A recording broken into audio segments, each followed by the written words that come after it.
Not knowing she was the real Mafia boss, he tried to betray her in the meeting, then heard steps behind him.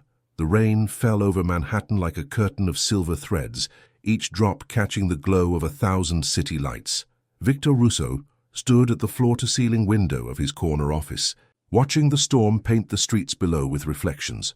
At 43 years old, he had built everything a man could want: a penthouse in Tribeca, a fleet of black cars with tinted windows, respect from every corner of the underworld. And yet tonight, standing in his tailored Italian suit, he felt something he had not felt in years: anticipation. The meeting was scheduled for midnight at the Obsidian Lounge, a private club in the basement of an old theater in the meatpacking district. For 3 months, Victor had been planning this moment. Every conversation recorded, every alliance carefully positioned, every weakness catalogued and filed away in his mind like weapons waiting to be drawn. Tonight would be the night he would take everything. He turned from the window and caught his reflection in the glass. His dark hair was streaked with silver at the temples now, and the lines around his eyes told stories of sleepless nights and calculated risks.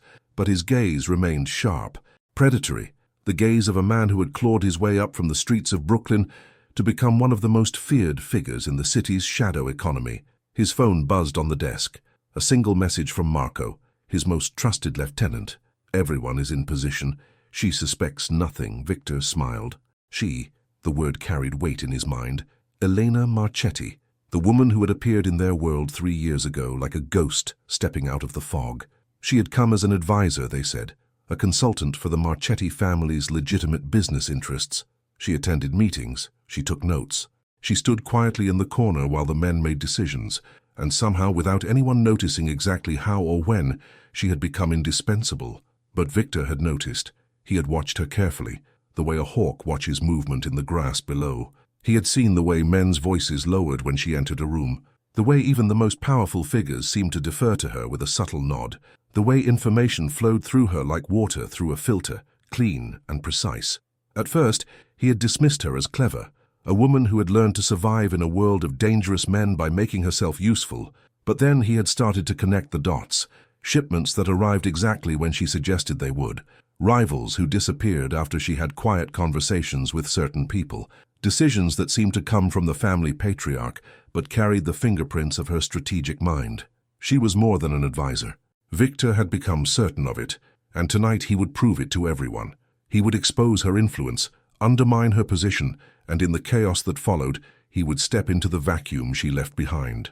The drive downtown took 20 minutes through rain-slicked streets. Victor sat in the back of his black Mercedes, watching the city slide past like a film projected on wet glass. His driver, a silent man named Carmine, navigated the traffic with practiced ease. In the seat beside Victor, a leather briefcase contained everything he needed: documents, recordings, photographs, evidence of payments she had made without family approval, deals she had arranged in secret, a paper trail that would show she had been operating as a shadow power, manipulating the Marchetti organization from within. What Victor did not have, what he had never been able to find despite months of searching, was proof of who she actually was. Her past was a blank page. Before 3 years ago, Elena Marchetti did not seem to exist. No birth certificate, no school records, no family history. It was as if she had been born fully formed, stepping into the world with a new name and an old soul. But that mystery made her vulnerable. How could the family trust someone with no past? How could they follow a woman who might be anyone? Victor would plant the seed of doubt, and then he would watch it grow. The Obsidian Lounge appeared ahead, its entrance marked only by a single black door beneath an antique theater marquee that had not displayed a show title in decades. Victor stepped out of the car and felt the rain kiss his face. He paused, breathing in the night air, tasting the storm. Then he walked toward the door, his footsteps echoing on the wet pavement. Inside, the lounge was everything the exterior was not. Velvet curtains in deep burgundy framed a space of mahogany and crystal. Chandeliers cast warm amber light over leather booths and polished floors. A bar stretched along one wall, staffed by a bartender who never spoke and never forgot a face. The air smelled of aged whiskey and old money. Victor crossed the room, nodding to the men who acknowledged him. These were the captains, the lieutenants, the trusted soldiers who made up the inner circle of the organization. They had gathered here at his request, believing this to be a routine strategy meeting. They did not know what was coming. He took his seat at the head of a long table that had been arranged in a private room at the back of the lounge.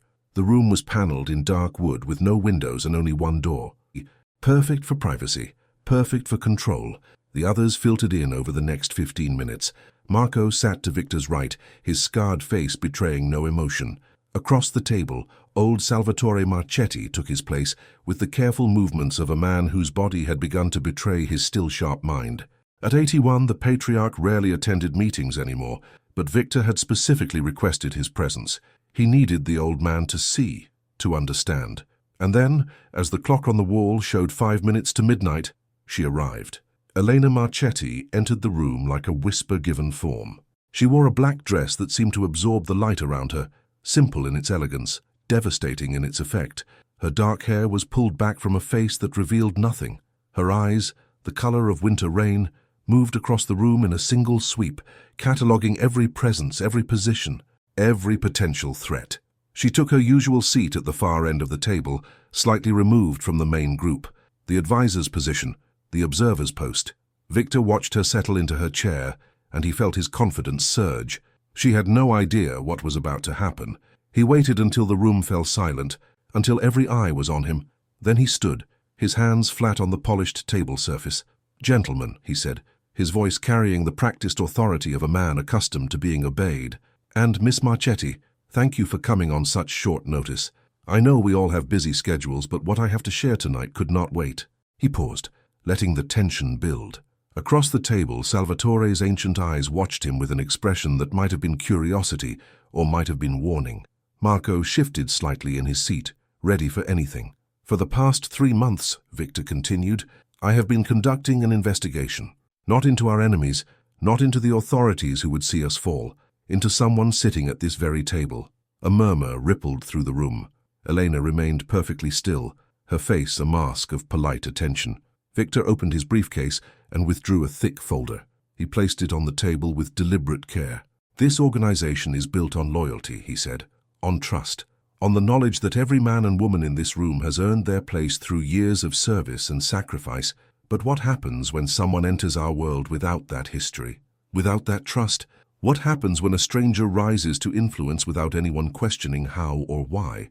He looked directly at Elena now, and he felt the satisfaction of the moment flood through him. This was his victory, his coronation. "Miss Marchetti," he said, "I have evidence that you have been operating outside the boundaries of your advisory role, making decisions without family approval, arranging deals that benefit interests we do not fully understand, acting, in essence, as though you run this organization rather than serve it." The room had gone completely silent. Victor could hear his own heartbeat, steady and strong. He opened the folder and spread photographs across the table. Documents followed, printed transcripts of conversations, financial records that showed payments to accounts he could not trace. "These meetings," he said, pointing to a series of photographs showing Elena entering various buildings across the city, "conducted without the knowledge of anyone in this room.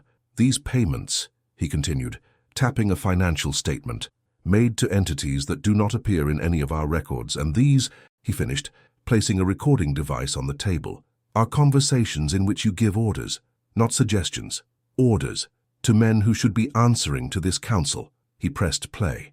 Elena's voice filled the room, calm and controlled, speaking to someone about a shipment that needed to be redirected, about a problem that needed to be solved, about actions that needed to be taken before anyone could interfere. When the recording ended, Victor looked around the table, drinking in the shock on the faces of the other men. Even Salvatore's expression had shifted to something unreadable. "I am not accusing Miss Marchetti of betraying this organization," Victor said, his voice smooth as silk. "I am simply asking what every loyal member of this family should be asking. Who is she? Where did she come from? And why have we allowed someone with no past to have so much power over our future?"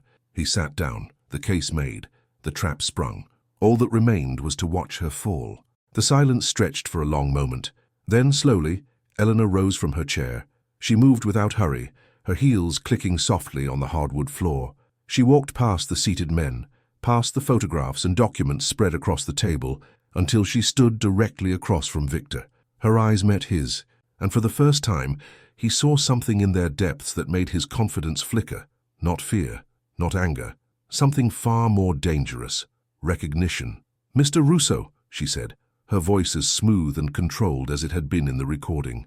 "You have been very thorough, very careful, very patient, very. These are admirable qualities in our line of work." She picked up one of the photographs and studied it with what appeared to be genuine interest. "But you have made one mistake," she continued, "a fundamental error in your calculations.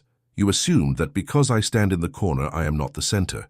You assumed that because I speak softly I have no power. You assumed that the men who follow my orders do so because they do not know better." She placed the photograph back on the table, and when she looked up, Victor felt something cold move through his chest. "They follow me," she said, "because they know exactly who I am." And then Victor heard it, the sound that would haunt his dreams for the rest of his life. Footsteps behind him, not one pair, many, moving with the disciplined precision of soldiers advancing on a target. He turned in his chair, and his breath caught in his throat. The door to the private room had opened. Through it stepped a dozen men, each one armed, each one positioned with the tactical awareness of professionals, and at their head walked a woman Victor had never seen before, tall, silver-haired, with the bearing of someone who had commanded armies. She stopped beside Elena and placed a hand on the younger woman's shoulder with the familiarity of old respect. Helena turned back to face Victor, and now she smiled. It was not a cruel smile. It was the smile of someone who had been waiting for this moment, who had known it was coming, who had perhaps even orchestrated it. "Allow me to introduce myself properly," she said. "My name is Elena Marchetti, but you may know me better by another name. The name that has kept this organization running for the past 15 years. The name that every family from here to Sicily speaks with respect and fear. The name that you, Mr. Russo, have been trying so desperately to discover." She leaned forward, placing her hands on the table, bringing her face close to his. "I'm the head of this family," she said. "I always have been. Salvatore is my grandfather. He retired from active leadership a decade ago. Everything you think you know about power in this organization, everything you thought you understood about how decisions are made, has been a carefully constructed illusion. An illusion designed to identify exactly who could not be trusted." Victor felt his throat tighten. His hands, still flat on the table, had begun to tremble. "Those meetings you photographed," Elena continued, "I knew you were watching. Those payments you traced, they were designed to be found. Those conversations you recorded, I wrote the script myself." She straightened, and the men behind her moved closer, their presence filling the room like a rising tide. "You wanted to expose me," she said. "Instead, you have exposed yourself. Every ally you positioned, every captain you tried to turn, every secret conversation you had thinking no one was listening. I have heard it all. I have seen it all. And now, Mr. Russo, you will learn what happens to those who try to betray this family." Victor opened his mouth to speak, to defend himself, to offer some explanation that might save him. But no words came. For the first time in his life, the man who had always had the perfect response, the clever exit, the calculated move, found himself completely and utterly silenced.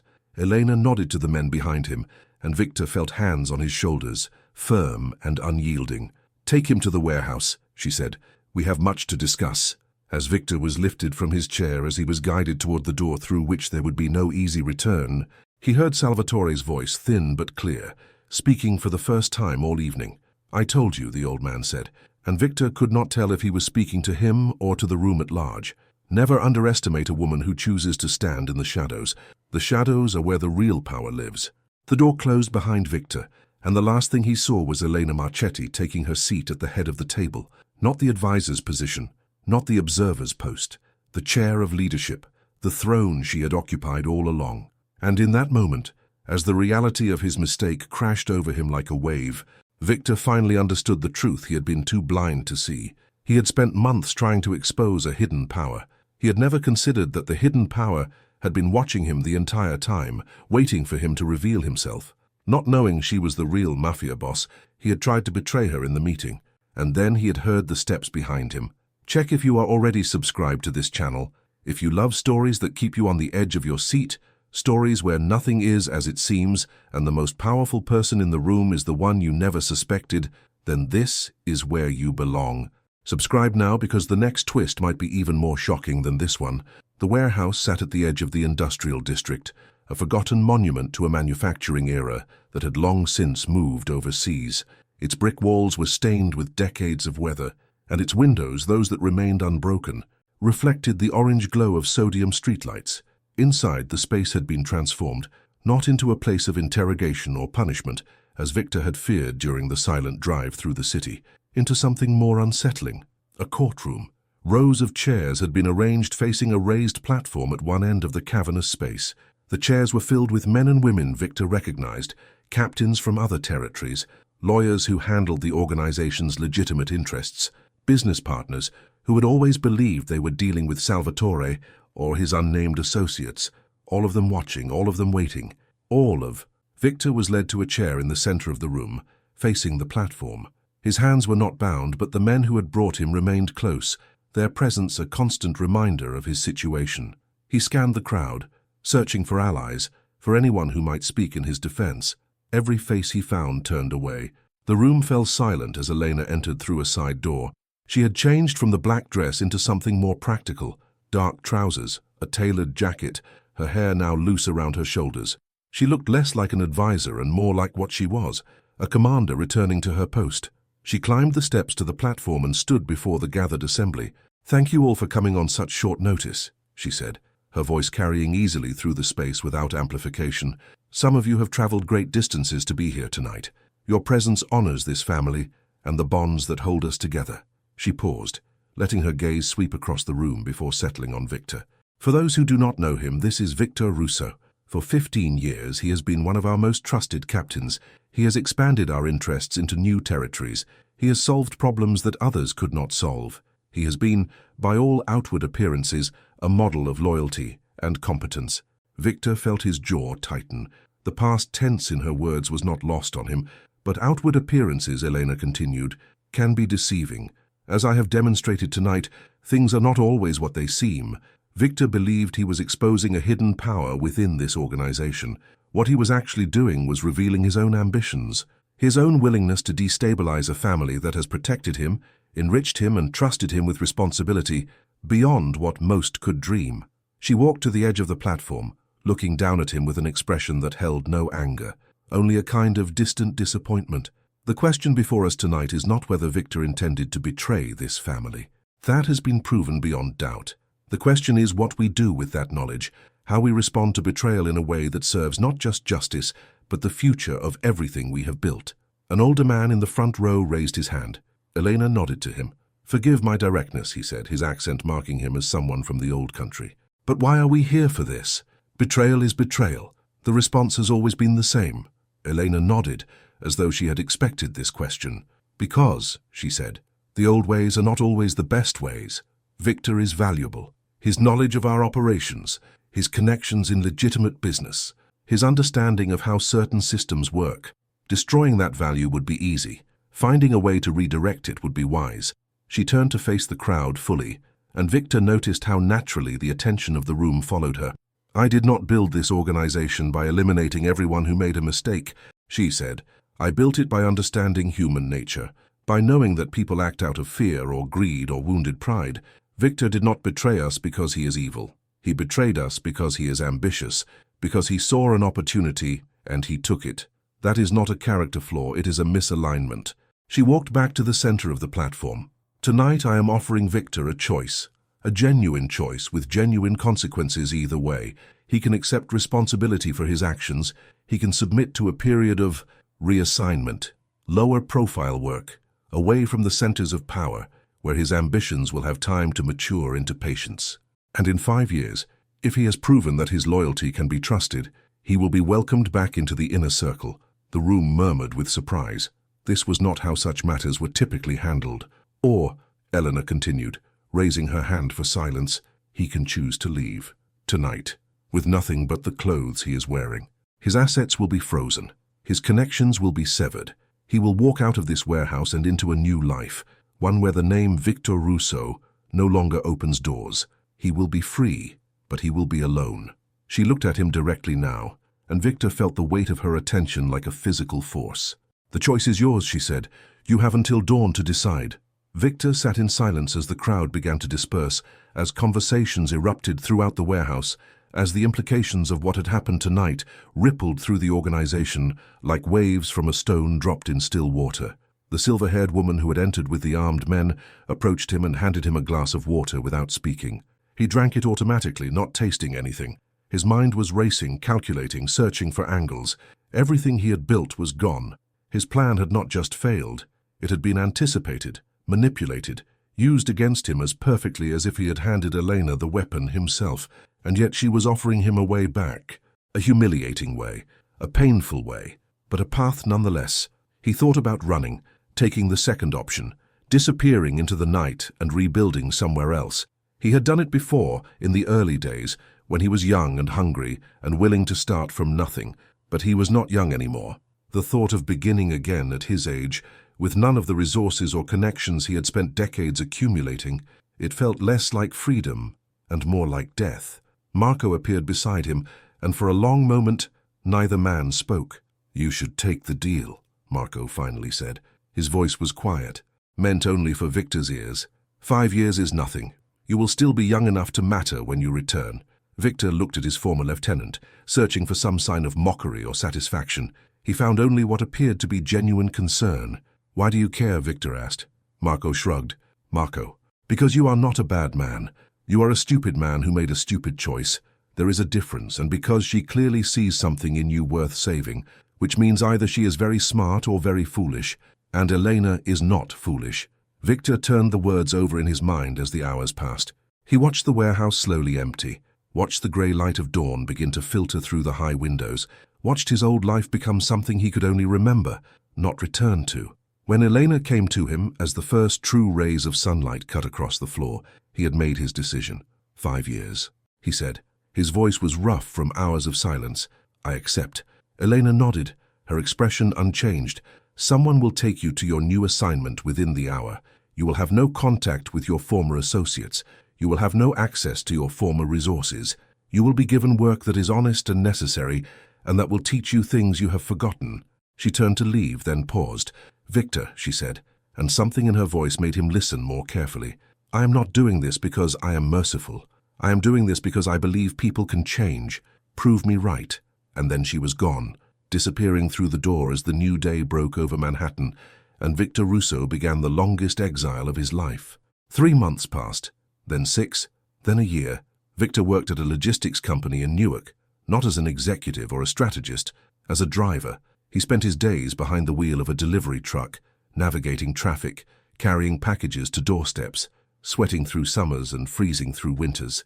At night, he returned to a small apartment above a dry cleaner where the smell of chemicals seeped through the floorboards and the sounds of the city were constant and anonymous. He had never been more invisible. After a lifetime of being watched, respected, feared, he was now nobody, just another face in the crowd. Just another man earning just enough to keep living. At first he hated it. The work was beneath him, the anonymity was suffocating. He spent his nights planning, imagining ways to escape, to rebuild, to take revenge on the woman who had reduced him to this. But the plans never went anywhere. Every connection he tried to re-establish had been severed. Every resource he tried to access had been frozen. Elena had been thorough in ways that went beyond what he had imagined possible. Slowly, without meaning to, Victor began to change. He started noticing things he had never noticed before. The way a mother smiled when her package arrived on time. The way an elderly man who lived alone looked forward to the brief conversation with whoever delivered his groceries. The way the sunrise looked over the industrial landscape of the waterfront, painting everything in shades of gold and rose that he had never bothered to see. He started cooking for himself instead of ordering takeout. He started reading books instead of watching the news for angles he could exploit. He started taking walks in the evening, no destination in mind, just moving through a world that asked nothing of him except that he keep moving. And somewhere in the middle of his second year, Victor realized something that surprised him. He was not unhappy. For the first time in decades, the constant pressure of ambition and fear and calculation had lifted. He was just a man, living a life, one day at a time. The thought should have filled him with shame. Instead, it filled him with something he did not immediately recognize: peace. During his 3rd year, a woman started working at the same company. Her name was Linda. She was a dispatcher, handling the scheduling and routing for the drivers. She was in her late 30s, divorced, with 2 children who appeared in the photographs on her desk. She was practical and funny, and completely unimpressed by anything Victor had once been. They started eating lunch together, then dinner, then spending weekends at her apartment, helping her kids with homework, watching movies on her couch, falling asleep to the sound of her breathing beside him. Victor had been with many women in his old life, beautiful women, powerful women, women who were attracted to what he represented, not who he was. Linda was different. She knew nothing of his past. She liked him because he was reliable and kind, and because he made her laugh. She liked him for the person he had become, not the person he had been. For the first time in his life, Victor understood what it meant to be loved for himself alone. He told her everything one night in winter, as snow fell outside her window and her children slept in the next room. He told her about his old life, about the organization, about Elena, about the choice he had made. He told her about the anger and the plans for revenge that had slowly faded into something else. He told her that he did not know who he was anymore, but he thought maybe this new person was someone worth being. Linda listened without interrupting. When he finished, she was quiet for a long time. "That is a lot to take in," she finally said. "I know," Victor replied. "If you want me to leave, I will understand." She reached across the space between them and took his hand. "I did not say I wanted you to leave," she said. "I said it was a lot to take in. Give me time to process it. But Victor, the man you are describing, the one you used to be, I do not see him when I look at you. I see someone who brings my kids ice cream after school, someone who fixed my car when it broke down, someone who holds me like I matter. That is the man I know. That is the man I—" She paused as though surprised by what she was about to say. "That is the man I love," she finished. Victor felt something break open in his chest, something that had been locked away for so long he had forgotten it existed. He pulled her close and held her, and the snow continued to fall outside. And the world continued to turn, and for the first time in his life, Victor Russo cried, not from pain or frustration or defeat, from the overwhelming, terrifying, beautiful discovery that he had a heart after all. If this story is touching your soul, if you feel like Elena's world has become your world, pause right now and leave a comment saying, "I never expected to feel this way." That simple phrase tells me you understand what this story is really about. It is not about power or revenge. It is about discovering who you truly are when everything else is stripped away. The 4th year came and went. Victor proposed to Linda on a Tuesday evening. Nothing special about the day except that he woke up and knew he could not imagine his life without her. She said yes before he finished the question, laughing and crying at the same time, and her children cheered from the doorway where they had been hiding, waiting for the moment. They married in a small ceremony at City Hall. No guests except Linda's sister and Victor's neighbor, an elderly man named Frank, who had become something like a friend. They had dinner at a restaurant in the neighborhood, nothing fancy, and they danced to songs from a jukebox. And when they went home, Victor carried his wife across the threshold of her apartment, which was now their apartment, and he thought that this moment, this ordinary, impossible moment, was worth more than every victory he had ever achieved in his old life. The 5th year arrived with spring.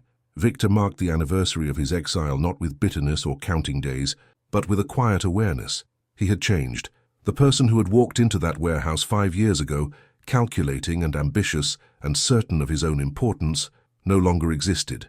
In his place was someone simpler, someone happier, someone who had discovered that power was not the opposite of weakness. Peace was. The call came on a morning in May.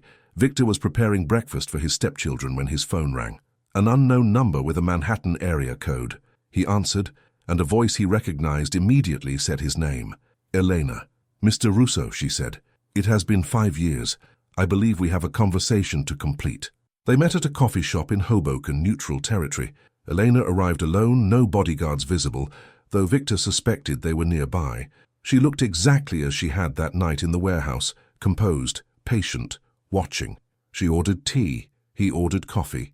They sat across from each other, and Victor felt the strange sensation of looking at his past from his present, of seeing the road that had brought him here. "You look different," Elena said. "I am different," Victor replied. She nodded, as though this was the answer she had expected. "Tell me," she said, and Victor did. He told her about the work and the anonymity and the slow process of discovering himself.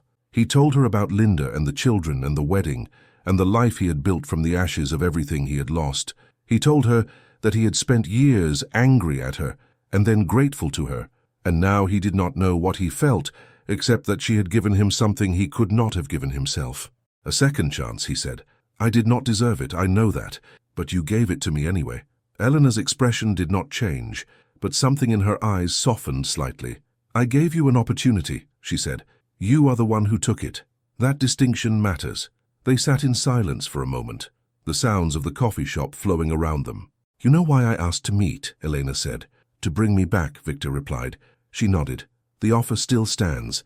Your exile is complete. You have proven that you can be trusted. There is a place for you in the organization if you want it. Not your old position, of course, but something meaningful. Something that would use your skills and experience." Victor looked at her, and he thought about everything that offer represented: the power, the respect, the resources, the life he had spent decades building and lost in a single night. "No," he said. Eleanor's eyebrow raised slightly, the first sign of surprise he had ever seen from her. "No?" Victor smiled. It felt strange on his face, this genuine expression of amusement. "I appreciate the offer," he said. "I really do. But I have a life now, a family, a wife who loves me for who I am, not who I was, children who think I am just their stepfather, the guy who makes pancakes and helps with homework. I have peace, Elena. I never knew what that word meant before. Now I do. And I am not willing to trade it for anything, not even my old life, especially not my old life." Elena studied him for a long moment. Then slowly, she nodded. "I thought you might say that," she said. "To be honest, I hoped you would." You hoped?" She leaned back in her chair, and for the first time Victor saw something in her expression that looked almost like wistfulness. "Do you know why I gave you the choice that night?" she asked. "Why I did not simply eliminate the problem you represented?" Victor shook his head. "Because I recognized myself in you," she said. "The ambition, the hunger, the certainty that power was the only thing worth having. I was you once, Victor, many years ago, and someone gave me a choice that changed everything. Someone showed me that there was more to life than winning, that the real victory was not in conquering others, but in conquering yourself." She took a sip of her tea, her eyes distant. "I built this organization on principles that most people in our world do not understand," she continued. "Not loyalty through fear, loyalty through purpose. Not control through force, control through wisdom.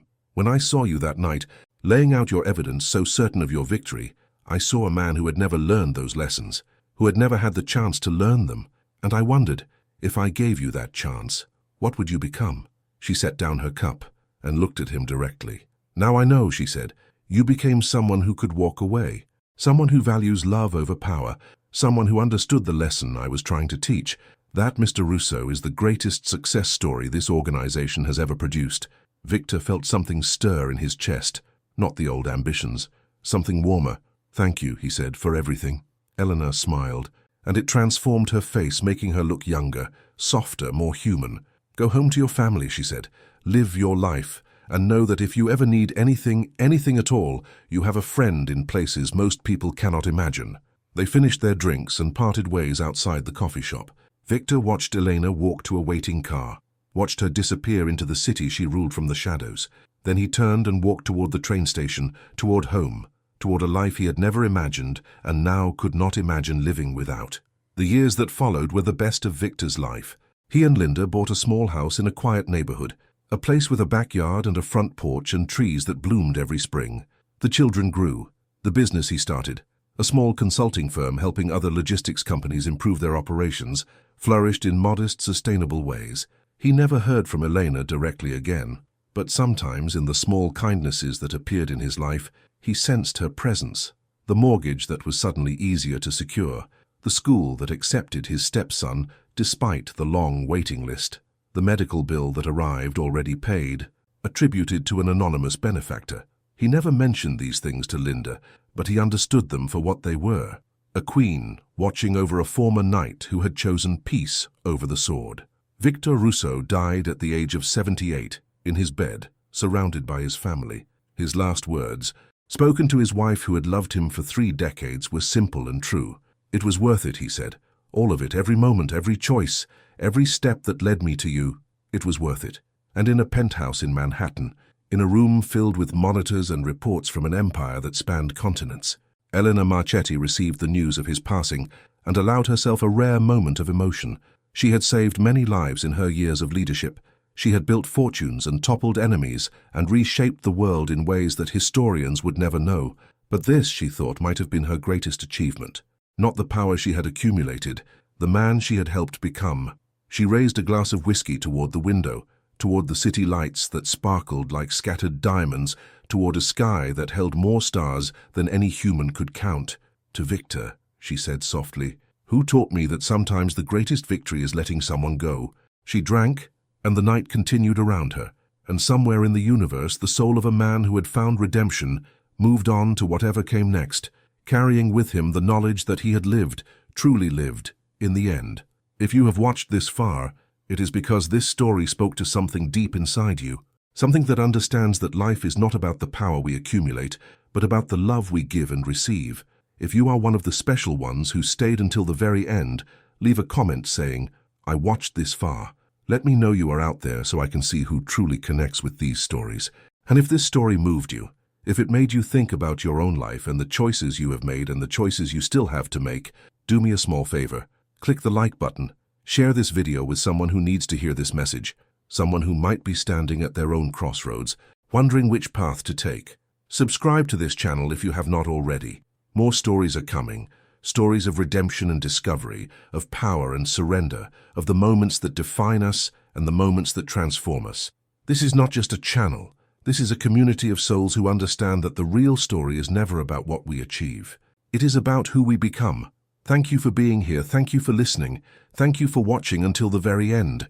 Until next time, remember, the most powerful person in any room is the one who has nothing left to prove, the one who has found peace, the one who knows that love in the end is the only victory that matters.